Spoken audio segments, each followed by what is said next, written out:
شق القمر کے معجزے کے سچ ہونے کی سائنسی اور عقلی دلیل.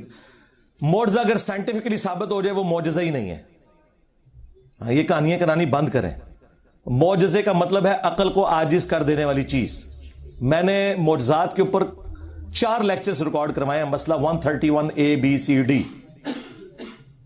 جس میں نے کلیم کیا تھا کہ نبی علیہ السلام کا کوئی ایک معجزہ بھی ایسا نہیں ہوگا جو سائنس ریپروڈیوس کر سکے, ورنہ اس زمانے کے لیے نبی کا وہ معجزہ ختم ہو جائے گا. ایسے نہیں ہو سکتا. معجزہ ہمیشہ معجزہ ہی رہے گا. نبی علیہ السلام نے اگر پنڈلی کی ہڈی پہ ہاتھ پھیرا اور وہ بالکل صحیح ہو گئی ایگزیکٹلی اسی وقت, یہ سائنس کبھی پروڈیوس کر ہی نہیں سکے گی. نبی علیہ السلام کی مبارک انگلیوں سے پانی کے چشمے نکلے, یہ سائنس کبھی ریپروڈیوس نہیں کر سکے گی. یہ ذہن میں رکھیے گا. یہ باقی جو ہے نا ساری کہانیاں کرواتے ہیں. اللہ کے بندوں, نبی قیامت تک کے لیے پیغمبر ہیں, ان کا معجزہ قیامت تک کے لیے معجزہ ہی رہے گا, اسے کوئی ریپروڈیوس نہیں کر سکتا.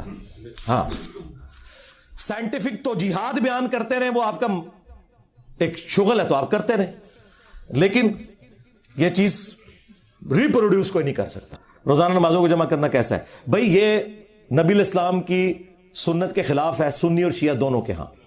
نہج البلاغہ میں مولا علی علیہ السلام کا وہ خط موجود ہے, جب وہ خلیفہ بنے انہوں نے اپنے گورنر کو جو خط لکھا نا, اس میں نماز کی انہوں نے ٹائمنگز بتائیں اور 5 الگ وقت میں, وہ افضل ہے.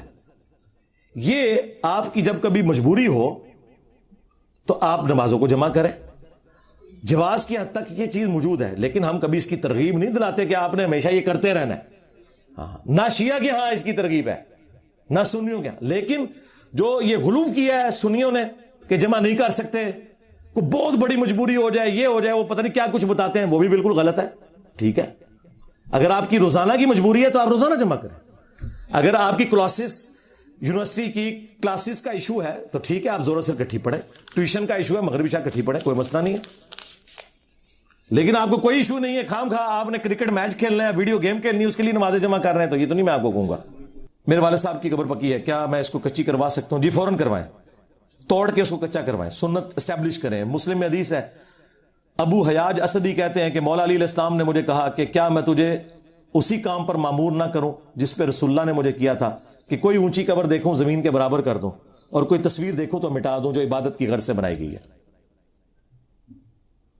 اور وہ کہتے ہیں جی یہ کافروں کی قبریں تھی. نہ, آگے موجود ہے, امام مسلم لے کے آئے کہ سیدنا ابن سامت رضی اللہ تعالیٰ عنہ, عبادہ ابن سامت, وہ ایک رومن امپائر کی بیٹل فیلڈ میں تھے, تو روڈس نامی جگہ پہ ایک صحابی فوت ہوئے, انہوں نے ان کی قبر بنوا کے زمین کے برابر کی اور کہا نبی علیہ السلام بھی یہی کرواتے تھے. کافروں کا کہاں ذکر ہے؟ کہانیاں کرائی ہیں جی. سند روایت نہیں لی جائے گی. آپ کے کربلا ریسرچ پیپر میں بے سند روایت موجود ہے. کوئی بے سند روایت نہیں. ذرا بتائیں کہ جو بے سند روایت, کون سی حدیث میں نے اس میں بے سند لی ہوئی ہے؟ ذرا یہ جس کا سوال ہے وہ ایک کے اوپر رکھے, کون سی حدیث بے سند لی ہوئی ہے بتائیں, جس کا سوال ہے. کوئی نہیں ہے. رہ گیا جو نوٹ کے ساتھ میں نے مختلف لوگوں کے اقوال لیے ہوئے ہیں, وہ نمبرنگ میں تو نہیں ہے, نہ وہ حدیث میں ہے. ہاں, چونکہ وہ آپ کے اتنے بڑے ہیں کہ آپ کو حدیث سے آگے وہ محبوب ہے. جلال الدین سیوطی کا نام باپا جانی کس طرح لیتے ہیں؟ 72 دفعہ سر کی آنکھوں سے حضور کو دیکھا. تو میں جلال الدین سیوطی کی کتاب کا نہ لکھوں کہ اس نے لکھا ہے کہ حضرت عمر بن عبدالعزیز کے دور تک حضرت علی پہ ممبروں پہ لعنت ہوتی تھی, انہوں نے ختم کروا کے تو ان اللہ یأمر بالعدل والاحسان والی آیت داخل کی. جن لوگوں کو تم اللہ رسول سے بھی بڑا مانتے ہو, میں ان کی کتابوں کے حوالے تمہیں نہ دوں؟ تمہارے لیے, میرے لیے تو اللہ اور اس کا رسول کافی ہے. سمجھ رہی ہے آپ کو بات کی؟ سمجھ رہے ہیں نا؟ ہاں, سمجھ رہے ہیں نا؟ ہاں.